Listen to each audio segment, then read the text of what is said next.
Question है, a tree breaks due to stone and broken part bend so that the top of the trees touch the ground making an angle 30 degree with it. जो एक tree है वो stone के कारण क्या हुआ है, ब्रोकन यानी कि टूट गया है, और जो उसका ऊपर वाला भाग है, जो टूटा हुआ भाग है, वो ग्राउंड को क्या कर रहा है, टच कर रहा है। ठीक है, तो जहाँ पे टच कर रहा है वो कितने डिग्री का एंगल बना रहा है, 30 डिग्री का एंगल बना रहा है। द डिस्टेंस बिटवीन फुट, जो ट्री का फुट है, वो जो जहाँ पे ट्री का निचला सिरा है, to the point where the top touch the ground, और जहाँ जो ट्री का टॉप है वो जो ग्राउंड को टच कर रहा है, ट्री का फुट से लेके और ट्री के जहाँ भी जो उसने टूटा हुआ भाग जो टच कर रहा है, वहाँ की जो डिस्टेंस है वो कितनी है, 8 metre. Find the height of the tree, तो हमें ट्री की क्या निकालनी है, हाइट फाइंड आउट करनी है। तो सबसे पहले हमें ट्री बनाना पड़ेगा। देखो अब हम ट्री ड्रॉ कर रहे हैं।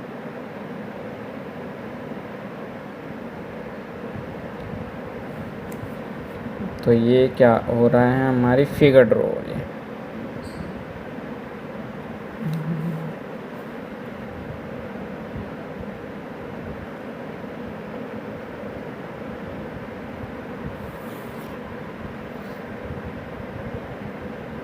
ये क्या हो गया हमारा ए, और ये क्या हो गया हमारा सी, और ये क्या हो गया हमारा बी।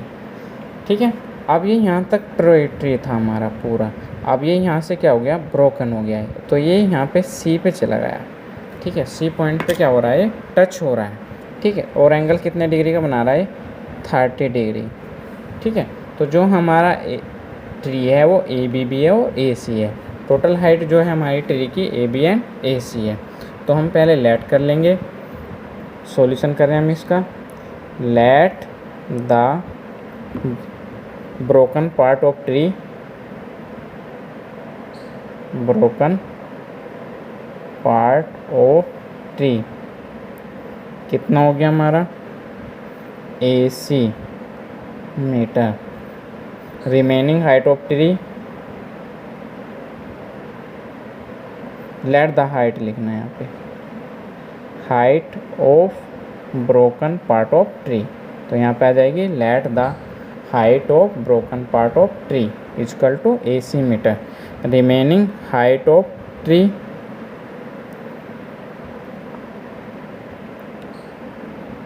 जो बचा हुआ पार्ट है वो कितना है हमारा, AB। तो ये हो गई हमारी AB metre. Total height of tree, जो ट्री की पूरी हाइट है वो कितनी आ गई, AC प्लस AB मीटर। ठीक है, तो ये हो गया हमारा।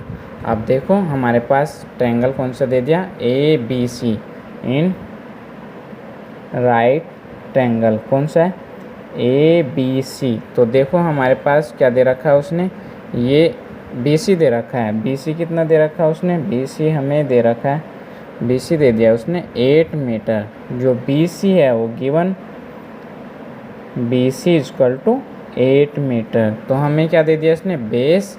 हमें क्या निकालना है इसका, हाइपोटेन्यूस भी निकालना है और परपेंडिकुलर भी निकालना है। तो हम पहले क्या ले रहे हैं,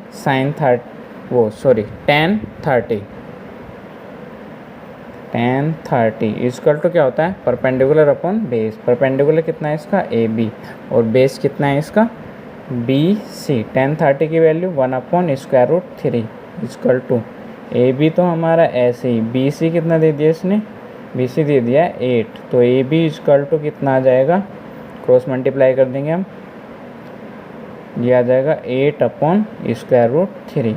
ये आ गई हमारी फर्स्ट।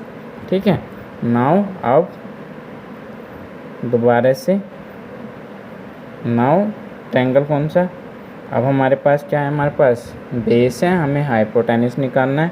तो क्या लगाएंगे, cos 30 इजकल टू कितना होता है हमारा, बेस अपॉन हाइपोटेन्यूस। cos 30 की वैल्यू कितनी होती है, cos 30 की वैल्यू कितनी होती है, cos 30 की वैल्यू होती है √3/2 इजकल टू BC कितना है हमारा, 8/AC। क्रॉस मल्टीप्लाई कर देंगे तो AC इजकल टू 8×16/√3। यह कही हमारी सेकंड। तो हमें क्या निकालना है, total height of tree, the height of tree कितनी आ जाएगी? देखो कितनी थी हमारी, ए सी प्लस ए बी थी।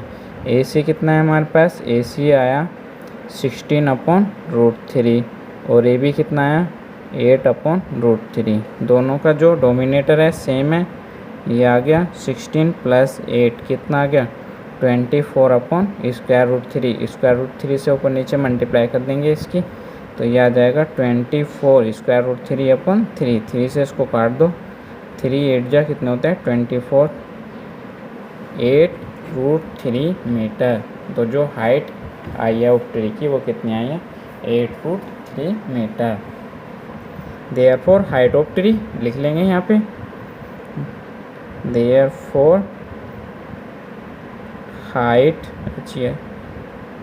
हाइट ऑफ ट्री कितनी आ गई 8√3 मीटर।